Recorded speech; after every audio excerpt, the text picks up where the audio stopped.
আসসালামু আলাইকুম বন্ধুরা, নিশ্চয়ই সবাই ভালো আছেন। আপনারা জানেন যে বাংলা চলচ্চিত্র অঙ্গনে এখন কিন্তু সুবাতাস বইছে। সুবাতাস বলতে এই কারণে আমি বোঝাচ্ছি যে একটার পর একটা ভালো মানের ছবি আমরা দেখতে পাচ্ছি বিগত কয়েক বছর ধরে, এবং যারই ফলশ্রুতিতে আমরা দেখতে পেলাম যে এইবার যে 2025-এর রোজার ঈদ বা ঈদ উল ফিতরে আমরা ছয়টি দারুণ দারুণ ছবি আমরা পেয়েছি এবং সবগুলো মোটামুটি ভালো চলছে। তবে সবচেয়ে এগিয়ে আছে বরবাদ, শাকিব খান মেগা স্টারের। তো ওনার বিকল্প তো কেউ নেই, উনি ওনার জায়গায় কি সেরা। তবে প্রত্যেকে যার যার অবস্থানে তারা তাদের মতো করে অভিনয় করে যাচ্ছেন। পরিচালকগণ তাদের কারিশমা দেখাচ্ছেন, প্রডিউসাররা তাদের অর্থলগ্নি করছেন এবং মোটামুটি ভালো রেজাল্ট আমরা পাচ্ছি। সো যেহেতু রোজার ঈদ শেষ, এখন মাঝখানে সময় চলে যাচ্ছে, আর কিছুদিন পরে আবারও যে ঈদ উল আজহা, দ্যাট মিনস কোরবানি ঈদ আসতে যাচ্ছে। সো কোরবানি ঈদেও কিন্তু আমরা জানি মুভি আসবে, এবং সেই ক্ষেত্রে অনেকগুলো ছবি কথা কিন্তু আমরা শুনতে পাচ্ছি। কিছু ছবি ইতিমধ্যে হয়ে গিয়েছে, আগে থেকে মেক করা হয়েছে, শুধুমাত্র কোরবানিতে লঞ্চ করবে। যেহেতু রোজাতে অনেকগুলো ছবি ছিল, প্রত্যেকটার সাথে প্রত্যেকটা যেন ক্ল্যাশ না করে, কারণ আমাদের দেশে এই মুহূর্তে যে ট্রেন্ড চলছে সেটা হচ্ছে আপনার কি যে শুধুমাত্র দুটো ঈদ কেন্দ্রিক কিন্তু ছবি চলতেই থাকে। সো সেই ক্ষেত্রে সেটার থেকে আসলে যদি একটাইতে সবগুলো মুভি রিলিজ হয়, বাকিগুলোতে কি করবে? তো এই জন্য অনেকেই যেটা করেন যে কোরবানিতে তাদের মুভি রিলিজ করেন, পাশাপাশি অন্যান্য সময় চলছে। তো এইবার মুভি যেগুলো আসছে তার মধ্যে অন্যতম মুভিজ হচ্ছে, আমরা জানি শাকিব খানেরটা তো শুটিং চলছে, তাণ্ডব নিয়ে আমার অলরেডি দুটো ভিডিও আছে, আপনারা দেখে নেবেন। না দেখলে অবশ্যই আপডেটটা আমার এখান থেকে পেয়ে যাবেন, আমি আই বাটন অবশ্যই দিয়ে রাখবো, তাণ্ডব থেকে আপনারা দেখে নেবেন। পাশাপাশি বাংলাদেশের চলচ্চিত্র অঙ্গনে আরও যে ভালো অভিনেতা আছেন তাদের ছবি আসতে যাচ্ছে, তার মধ্যে অন্যতম হচ্ছেন আরেফিন শুভ এবং শরীফুল রাজ। সো শরীফুল রাজেরটা নিয়ে আমি অবশ্যই আরেকটা ভিডিও করব, বাট এই মুহূর্তে আমি যেটা করব, আরেফিন শুভর নতুন একটা ছবি আসতে যাচ্ছে, সেটা আমরা জেনেছি, নাম হচ্ছে নীলচক্র। নীলচক্র নিয়ে যতটুকু দেখলাম বুঝলাম, আরেফিন শুভর এর আগেও যে ঢাকা অ্যাটাক বা অন্য ছবি হয়েছে সেগুলো তো উনি কিন্তু পুলিশ অফিসারের ভূমিকা পালন করেছেন।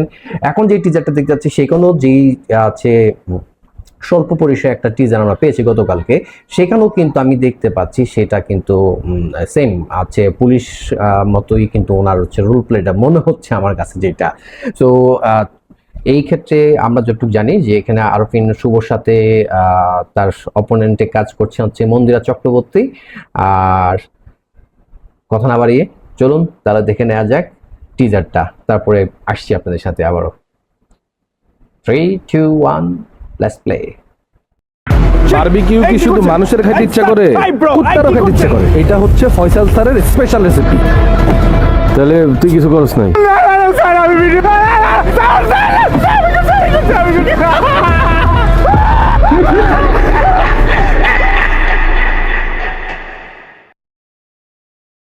বারবিকিউ কি শুধু মানুষের খেতে ইচ্ছা করে, কুত্তারও খেতে ইচ্ছা করে। এটা হচ্ছে ফয়সাল স্যারের স্পেশাল রেসিপি।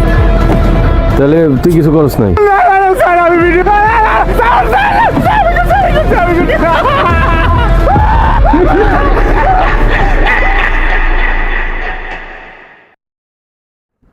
সো আমরা যেটা দেখতে পেলাম সেটা হচ্ছে টিজারটা কিন্তু খুব একটা বড় না, মাত্র 19 সেকেন্ড একটা টিজার, এবং আমি এটা আপনাদেরকে দেখিয়েছি ইউটিউব চ্যানেল MHP এন্টারটেইনমেন্ট থেকে। আমি জানি না অফিসিয়াল কিনা, হয়তো অফিসিয়াল আরও টিজার আমরা সামনে পেতে যাচ্ছি। সো এই ক্ষেত্রে আপনারা MPH এন্টারটেইনমেন্টে ফলো করলে তাদের থেকে আরও আপডেট পেয়ে যাবেন। পাশাপাশি আমি তো আছি আপনাদের সাথে। সো আমি যেটা দেখলাম বুঝলাম যে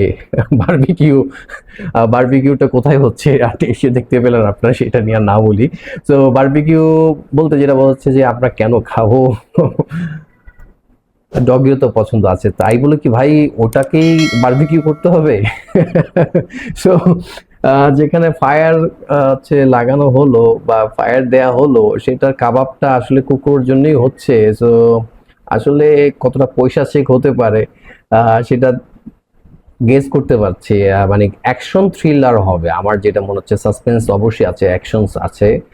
সো আরফিন শুভর নিয়ে আর কি বলবো। সো আমার যেটা দেখে মনে হলো এটা হচ্ছে কোনো গ্যাংস্টার বা কি গ্যাং এগেনস্টেই হচ্ছে উনি রোল প্লে করবেন অ্যাজ এ কপ হিসেবে maybe I am not sure.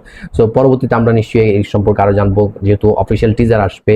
এটা তো মাত্র হচ্ছে শুরু, এরপরে হচ্ছে যেহেতু এখানে মন্দিরা চক্রবর্তী আছেন ফিমেল আর্টিস্ট হিসেবে, আছে অ্যাক্ট্রেস হিসেবে, ওনার অপোনেন্টে, সো নিশ্চয়ই রোমান্স, গান, অনেক কিছু আসবে, তখন আমরা আরো কিছু জানতে পারবো, আপনাকে দেখাতে পারবো। তো কেমন লাগলো এই বিষয়টা আপনি একটু অবশ্যই কমেন্টস করে জানাবেন। আমি একটু ভাই বলে রাখি আগে থেকে, আমি সবার সাথেই আছি। মেগাস্টার সাকিব খানের জায়গায় বাকিরা অবশ্যই আছেন। হ্যাঁ, কারো ব্যক্তিগত কোনো বিষয় নিয়ে আমি কোনো মন্তব্য করতে চাই না। আরেফিন শুভ কি করেছেন, কি হয়েছে, সেটা নিয়ে আমরা একটু বাদ দেই। সেটা ব্যক্তি জীবনকে আমরা তার মতোই রাখি। একজন অভিনেতা হিসেবে আরেফিন শুভর ছবি আসতে যাচ্ছে, সেটাকে আমরা ওয়েলকাম করি। কারণ আমি আবারও বলছি, একজন মুভি লাভার হিসেবে, একজন মুভি ফ্যান হিসেবে, বাংলাদেশি, বিশেষ করে বাংলাদেশি চলচ্চিত্রের একজন শুভাকাঙ্ক্ষী হিসেবে আমি অবশ্যই চাইবো যে আর্টিস্টই আসুক না কেন, তারা ভালো ছবি মেক করে আসুক, যাতে করে ইন্ডাস্ট্রিটা বেঁচে যায়। ভাই আপনারা জানেন, যদি একটু খবর নেন, যে চলচ্চিত্র অঙ্গনের যে এফডিসিতে যারা অনেক কলাকুশলী আছেন, শুধুমাত্র তো নায়ক নায়িকা নন, তাদের সাথে আরো অনেকেই আছেন, সহ অভিনেতা, অভিনেত্রী। তাদের পরিবারের অবস্থাটা একটু চিন্তা করবেন, তাদের দিন কেমন যাচ্ছে সেটা নিয়ে একটু চিন্তা করবেন। কারণ চলচ্চিত্র আগালে এই ধরনের ছোট ছোট আছে রোল প্লেতে, ওই যে আমাদের ভাই বোনেরা আছেন যারা অনেক দিন ধরে ছবি করছেন, যাদের পরিবারটাই চলে হচ্ছে এই ধরনের ছবিতে আছে সামান্য একটা রোল প্লে করে, সেখান থেকে তারা কিছু পান, তাদের সংসার চলে, তাদের পেট চলে, তাদের দুনিয়া চলে। তো সেই ক্ষেত্রে আমরা অন্যান্য কন্ট্রোভার্সি একটু আলাদা রাখি, বাট মুভি এগিয়ে যাক, চলচ্চিত্র অঙ্গন এগিয়ে যাক, বাংলাদেশ মুভির জয়যাত্রা চলতে থাকুক। আর্টিস্টকে যে যার মতো করে অবশ্যই দেখবেন, ভালো ছবি হলে অবশ্যই আপনারা দেখবেন, খারাপ ছবি হলে অবশ্যই সেটাকে আপনারা প্রত্যাহার করবেন, সেটা এগেনস্ট অবশ্যই বলবেন। সো একজন শুভাকাঙ্ক্ষী হিসেবে আমি বলবো, আরেফিন শুভ অবশ্যই ভালো অভিনেতা, উনি ভালো অভিনয় করতে জানেন, ওনার হচ্ছে অনেক হ্যান্ডসাম লুক বলতে আমরা যে সাকিব খানের পরে কিন্তু উনি কিন্তু অবশ্যই ভাই, এটা আপনারা অস্বীকার কেউ করতে পারবেন না বাংলাদেশের চলচ্চিত্রে। এটা আমার পার্সোনাল ওপিনিয়ন।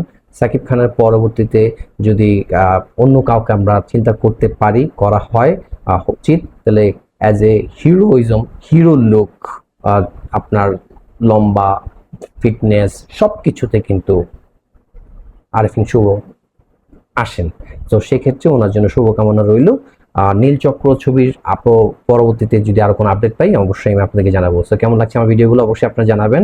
আর আমার চ্যানেলটাকে আপনারা অবশ্যই সাবস্ক্রাইব করে পাশাপাশি থাকবেন, কমেন্ট করবেন কি ধরনের ভিডিও চান, কিভাবে দেখতে চান, কি ধরনের আছে ইনফরমেশন আমার থেকে আপনারা পেতে চান, আপডেট পেতে চান, সেটা অবশ্যই কমেন্ট করে নেবেন। আপনারা যত বেশি কমেন্ট করবেন, যত বেশি সাবস্ক্রাইব করবেন, আমাকে উৎসাহ প্রদান করবেন। আমি চেষ্টা করবো আপনাদের জন্য রেগুলার ভিত্তিতে এইরকম ভিডিও আপনাদের সামনে তুলে ধরার জন্য। পরবর্তী ভিডিও দেখার আমন্ত্রণ রইল। ভালো থাকবেন সবাই, আল্লাহ হাফিজ।